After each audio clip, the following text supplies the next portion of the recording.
انتہائی خاموشی کے ساتھ اس کتاب سے مستفید ہوں ہم مختلف دعوت یہ کتاب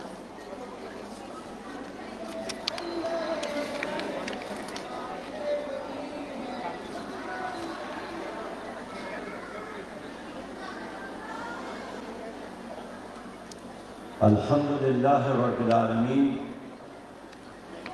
والصلاة والسلام علی رسولہ الکریم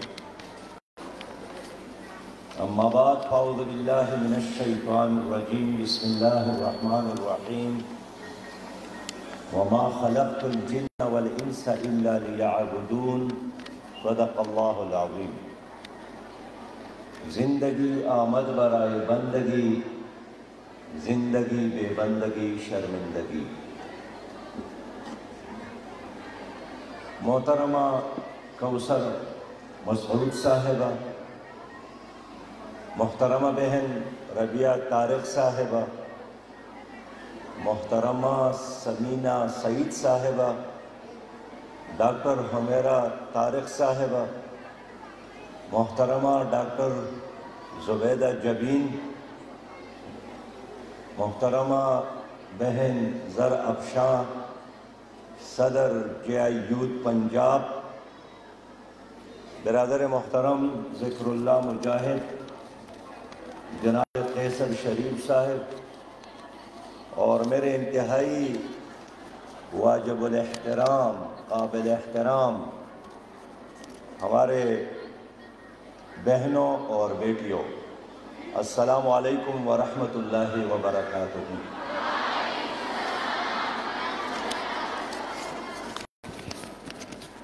میں بہادر جرأت مند بہن زرفشاں صاحبہ اور ان کی پوری ٹیم کو آج اتنے بڑے عظیم الشان کنونشن کے انعقاد پر مبارکباد پیش کرتا ہوں۔ کل اسلام آباد میں JI یوتھ کا پروگرام تھا، ڈی چوک میں، ہزارہا نوجوان اس میں جمع تھے، اور آج لاہور میں ہمارے بیٹیوں نے، ہمارے بہنوں نے اس عظیم الشان مجلس کا انعقاد کر کے یہی پیغام دیا ہے کہ آپ لوگ حقیقی معنوں میں پاکستان کی یوتھ کی نمائندگی کر رہے ہیں، اور یہی نئی نسل، یہی یوتھ نوجوان ہماری طاقت ہے، یہی ہمارا سرمایہ ہے، یہی ہمارا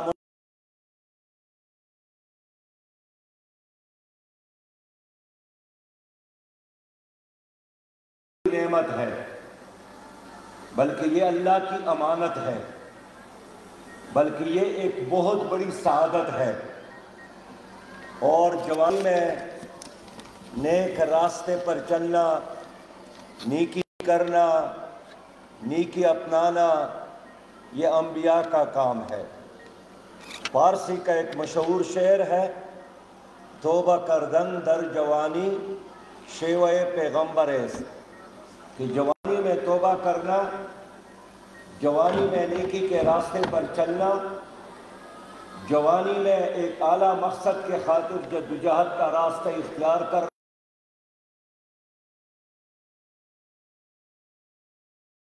ظلم اور جبر اور باطل اور فاسد نظام کے خلاف جدوجہد کرنا، یہی انبیاء کا کام ہے۔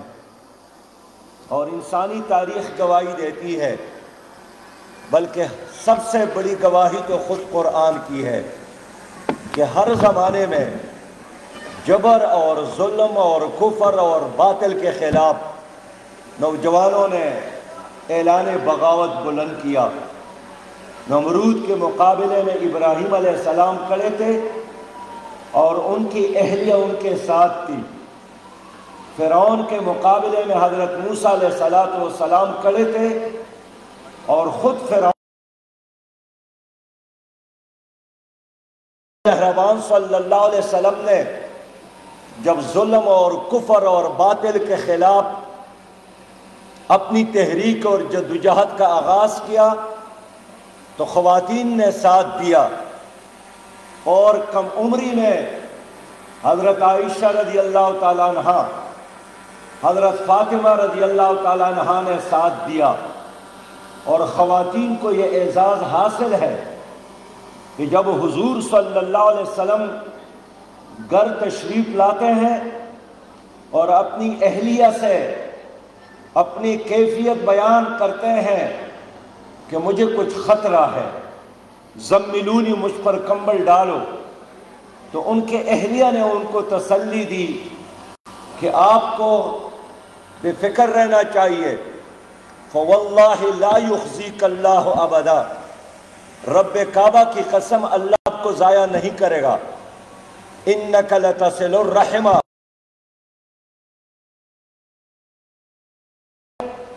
کہ آپ رشتہ داروں کا خیال رکھتے ہیں، وتصدق الحدیث، ہمیشہ سچ بولتے ہیں، وتحمل الکلہ، لوگوں کا بوجھ اٹھاتے ہیں، وتکسب المعدوم، اور آپ لوگوں کی ضروریات پورا کرتے ہیں، وتقر الضیف، اور مہمانداری بھی کرتے ہیں، وتعین علی نوائب الحق، اور جب کوئی حق پر ہو آپ ان کے ساتھ کھڑے ہو جاتے ہیں۔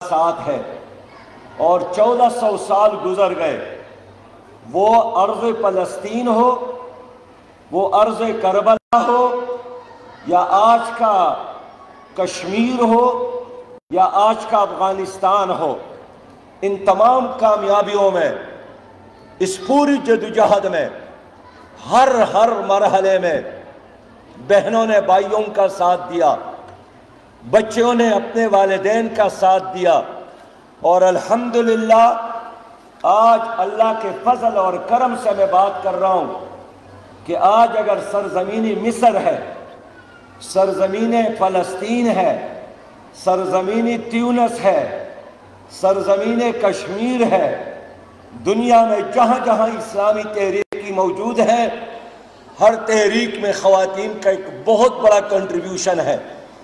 پرسوں میں قطر میں تھا، وہاں مردوں کا پروگرام بھی ہوا، وہاں نوجوانوں کا بھی پروگرام ہوا، لیکن قطر میں الحمدللہ جماعت اسلامی کے حلقہ خواتین کا اور JI یوتھ خواتین کا بہت بڑا اور مؤثر پروگرام ہوا۔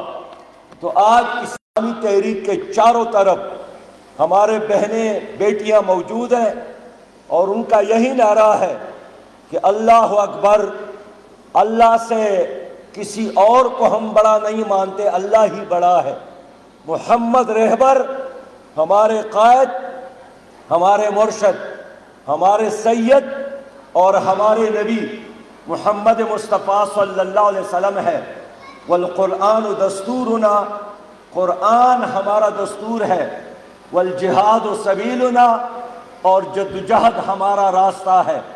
اور آج آپ لوگوں کا یہ عظیم شان اجتماع دیکھ کر مجھے یہ حوصلہ ہوا کہ جس طرح پاکستان بنانے میں مردوں کے ساتھ خواتین نے بہت بڑا کردار ادا کیا تھا، آج بھی انشاءاللہ پاکستان کو اسلامی پاکستان بنانے میں، خوشحال پاکستان بنانے میں، ایک ترقی یافتہ پاکستان بنانے میں، کرپشن فری پاکستان بنانے میں، جہالت کے اندھیروں سے پاک ایک روشن پاکستان بنانے میں یہ بہنیں بیٹیاں ایک مؤثر کردار ادا کرنے کے لیے بالکل تیار ہیں۔ میں اس پر آپ کو مبارکباد پیش کرتا ہوں۔ بہنوں اور بیٹیوں، ہمیشہ کی طرح آج کے دن بھی مسلمان عورت کو بہت سارے چیلنجز کا سامنا ہے، اور یہ چیلنج ہر زمانے میں مسلمان بہن کو، عورت کو، ماں کو، بہن اور بیٹیوں کو یہ چیلنج رہا ہے۔ آج بھی دجالی تہذیب ہے، آج بھی ہماری اس دنیا میں اور ہمارے ملک میں جاہلانہ رسومات ہے۔ آج بھی ہمارے اس ملک میں ابلیسی نظام مسلط ہے۔ اس ابلیسی نظام سے، دجالی کلچر سے، ظالمانہ جاہلانہ رسومات سے جہاں مردوں کو خطرہ ہے، وہاں بہت بڑا خطرہ ہمارے ماؤں، بہنوں اور بیٹیوں کو ہے۔ میں اس لیے کہنا چاہتا ہوں کہ آج حقوقی نسواں کے نام پر ہمارے بیٹیوں کو گمراہ کیا جا رہا ہے، ہمارے بیٹیوں کا استحصال کیا جا رہا ہے۔ اس ملک میں بہت سارے ایسی NGOs موجود ہیں کہ جو بیٹی گھر سے نکلتی ہے اس بیٹی کو بہادر بیٹی کہا جاتا ہے، اور اس کے لیے انہوں نے چند دنوں کے لیے سیف ہاؤسز بنائے ہیں، اور ان کو اپنے والدین سے جدا کر کے ہمیشہ ہمیشہ کے لیے تنہائی اور اکیلے پن کے اندھیروں میں اس کو دھکیلا جا رہا ہے۔ حقوق نسواں کے نام پر جتنے NGOs اور تحریکیں اس وقت موجود ہے، ان کا سب سے بڑا نشانہ مسلمانوں کا خاندانی نظام ہے۔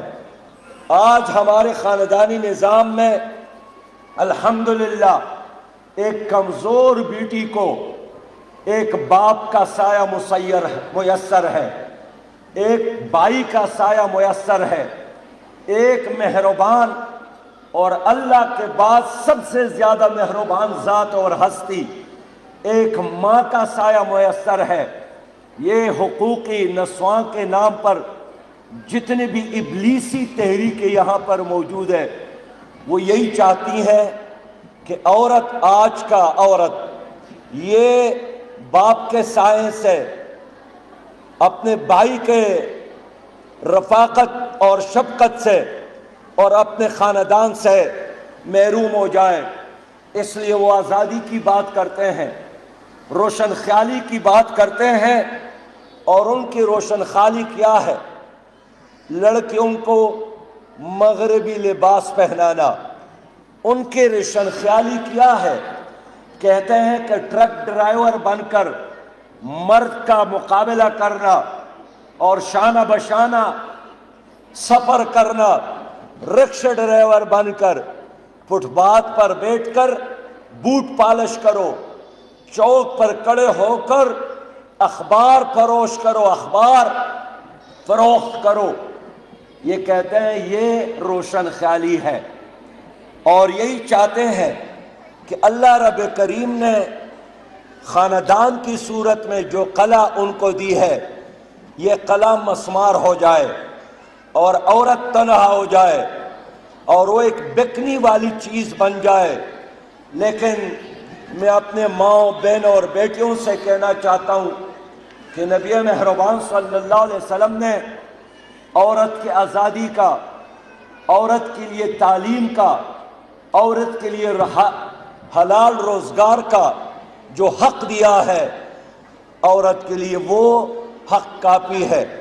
آج ہماری حکومتیں اور خاص کر PTI کی موجودہ حکومت نے بڑے بڑے نعرے لگائے تھے، بڑے بڑے وعدے کیے تھے، لیکن آپ نے دیکھا کہ عورتوں پر مجرمانہ حملے سب سے زیادہ PTI کی حکومت میں ہوئے ہیں۔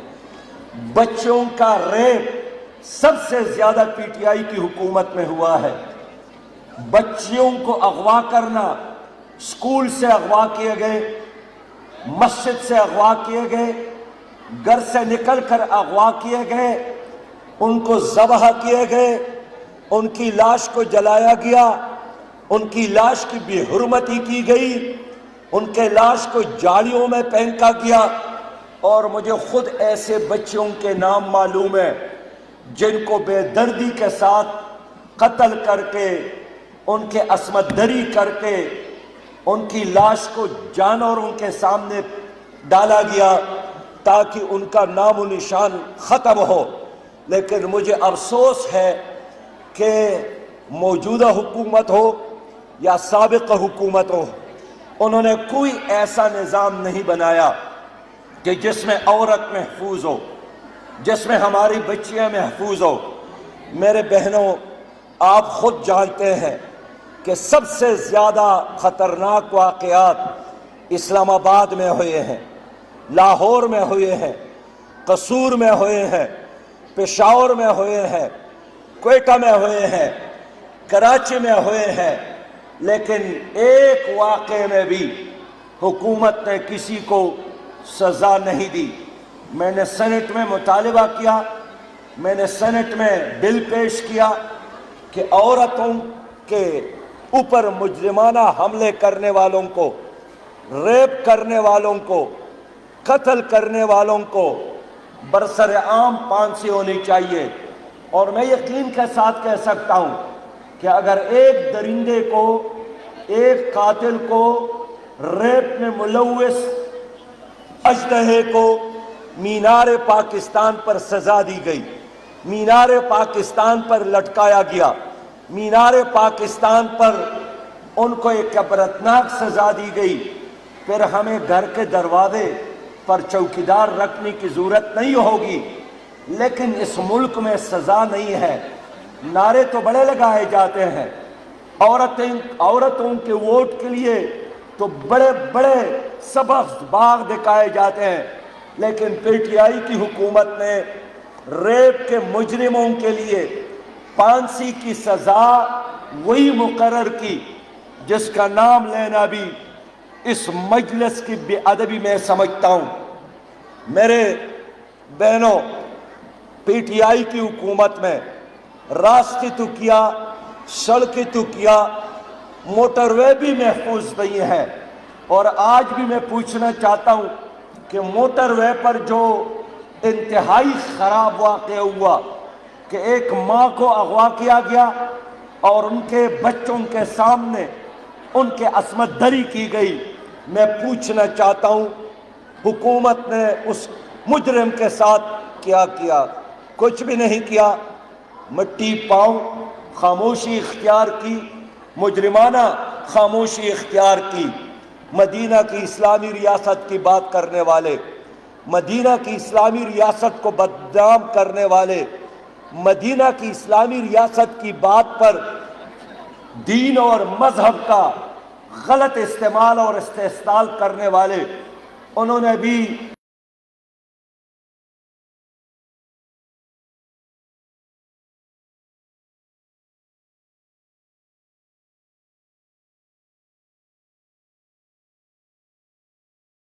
ہے اس پیسے دے کر ایسے لوگوں کو باہر نکالا جنہوں نے نعرے لگائے کہ میرا جسم میری مرضی۔ کیا اسلامی ریاست ہے؟ کیا یہ مدینہ کی اسلامی ریاست میں ایسا ہی ہوتا تھا؟ ڈومیسٹک وائلنس بل پاس کروایا۔ بھئی ڈومیسٹک وائلنس بل میں جو قانون انہوں نے بنایا وہ کس کی ضرورت ہے؟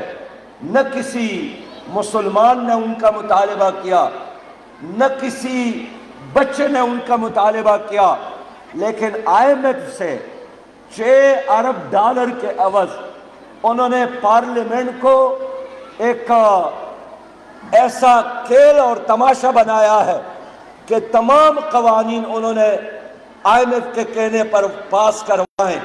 اور اب آپ دیکھتے ہیں کہ اس بل کے پاس ہونے کے بعد اسلام آباد میں شرح طلاق میں اضافہ ہوا، خاندانی نظام تباہ ہو رہا ہے، مرد اور عورت کے درمیان سینکڑوں نہیں گزشتہ